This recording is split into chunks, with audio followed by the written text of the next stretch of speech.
So let's talk about the blockbuster. I do not believe there is a player in this draft that could change the trajectory of the league. I do think there's a couple of players, like a quarterback Malik Willis, that could change the trajectory of a team, probably right now a bad team. Here's the big story today, is that the Jets and the 49ers are talking about Deebo Samuel. So I'm going to take it from both angles. The Jets do a lot of things poorly and have made a lot of terrible decisions, and they seemingly overpay for average players all the time. But Deebo Samuel to the Jets, let's take the Jets' perspective, is not a terrible idea. So let's look at the big picture.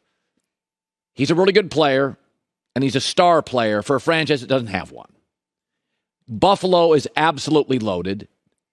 New England's got a great coach, the best ever, and Mac Jones in year 2. He'll be stabilized. And Miami, massive upgrade offensively. And you finished 4th last year.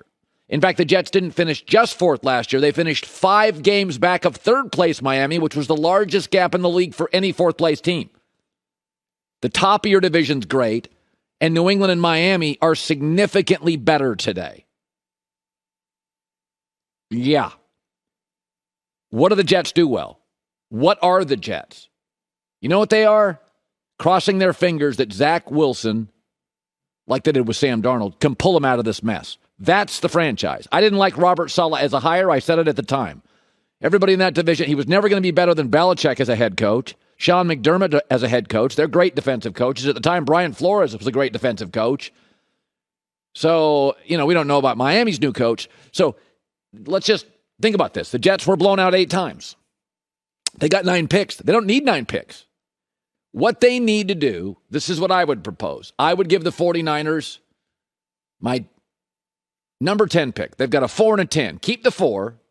Go get an offensive lineman because they're moving off Mikael Becton. And get Deebo Samuel. Give the Niners the 10 and their 38th pick top of the second. So you're going to be, after the Tyreek Hill move by Miami and Kansas City, you're going to have to give up 3 picks. I'd give up the 10 pick, I'd give up the 38 pick, and give up like a 3rd rounder next year.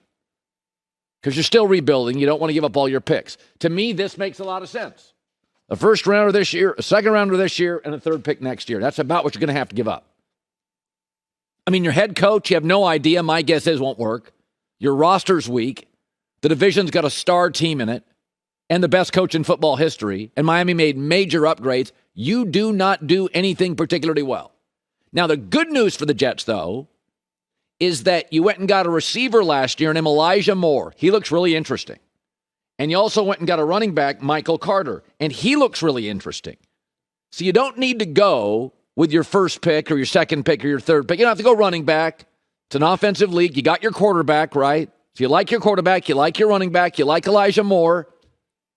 Going to have to draft one of those early picks, your left tackle. It's a great tackle draft. It's probably, of all the units in the draft, they have, with that 4 pick, what you need. And then what you need is not more draft picks. What you need is a star. Because Miami's got Jalen Waddle. Miami's got Tyreek Hill. I mean, Mac Jones' 2nd year in Belichick. Buffalo. So I think it makes sense. Take a big swing. If by the end of tonight, you have the best or 2nd best left tackle and Deebo Samuel, Jets win the night. It's legitimate. Then you've got your quarterback has a chance. Because you have to figure out, by the end of this year, can Zach Wilson play? Because next year, you're going to be a 4th place team again. 3rd or 4th, my guess 4th. Deep 4th. Next year's a better quarterback draft. And you got to know by the end of this year, do we have our guy? How are you going to really know? Unless you give him somebody like Deebo Samuel, Elijah Moore, Michael Carter. It's like, all right, we couldn't move the ball much. Don't have the right guy. But you got to get an answer. In the NFL, teams have a lot of needs, right? Most teams, especially bad teams. But often the biggest need is just an answer at quarterback. The Giants have one. They won't admit it. Their coach and GM will. Their owner won't.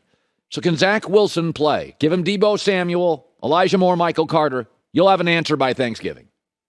But last year, 8 blowouts. You're going to bail again on quarterback? You got to give this kid a fighting chance. That's a theme I always say on this show. If you're going to draft a quarterback high, you got to give him a fighting chance.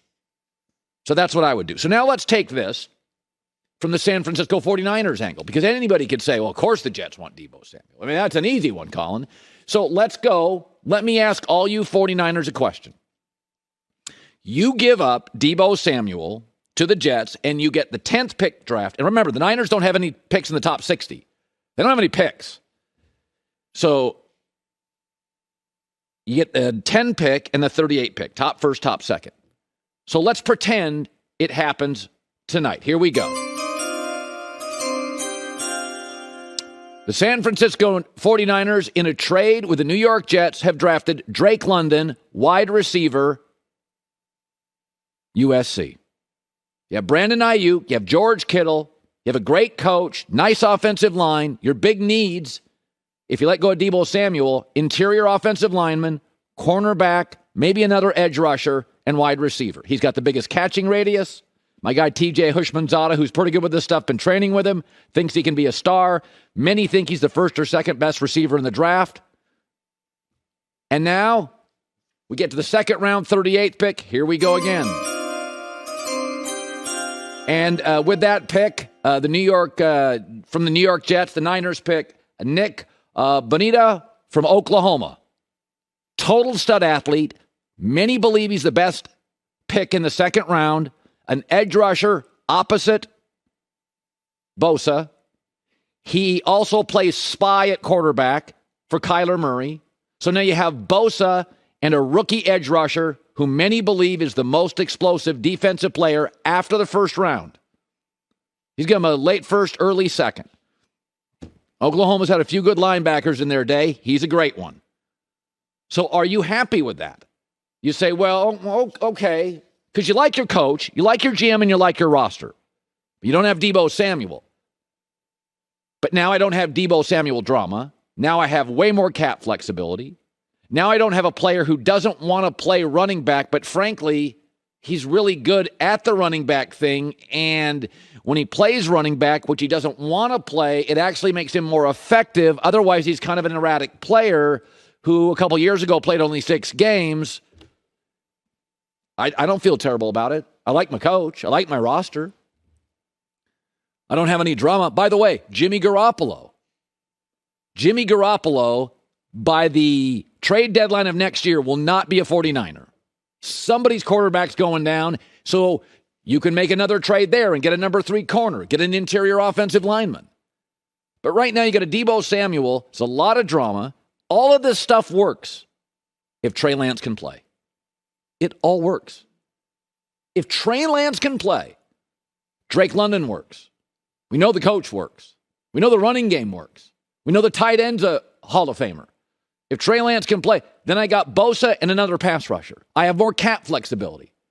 I've moved Jimmy Garoppolo, and now I got a player or maybe a pick next year. So, I mean, to me, if Trey Lance can play, if Jordan Love could play, Green Bay wouldn't have nearly the issues. If Jordan Love could play, Aaron Rodgers would be gone. You would have gotten picks. You'd probably have DK Metcalf. You maybe have Deebo Samuel. If you think Trey Lance can play and you gave away a bunch of picks, this thing works. If you don't, then don't make the deal. Like, to me, if the Niners don't make the deal, they're telling you, like, we got to have this guy because we don't know if our guy can play. But if he can, Drake London, another edge rusher, cap flexibility, get a player later for Jimmy Garoppolo. Remember, Seattle's not going to be the same football team next year. Right? So you know it's not a 4-team race next year. It's a 3-team race. And Kyler Murray's in your division, and you're going to be chasing him. San Francisco is going to be chasing Kyler Murray for the next 5 years. And Matt Stafford, can't give him too much time because Sean McVay and Matt Stafford, the only way to beat him last year was how Tennessee beat him. Under duress, pressure. More pressure, another wide receiver, less drama, get a player for Garoppolo. I get it for the Jets, but I think there's an argument to be made. It works for the Niners as well. I got a player that's really good, wants to be paid early, wants to be paid top of the market, and doesn't really want to do what the Niners used him for that made him really, really consistently great. I could move off that. I lose a couple nights sleep, but if Drake London hits, the linebacker hits, I'm good. Trey Lance can play. John Lynch keeps saying he can play. Make the move. Hi, everybody. Thanks for watching. Subscribe here to get the latest from the show. Also, be sure to check out more of the best clips from The Herd or go watch a few segments from other shows on FS1.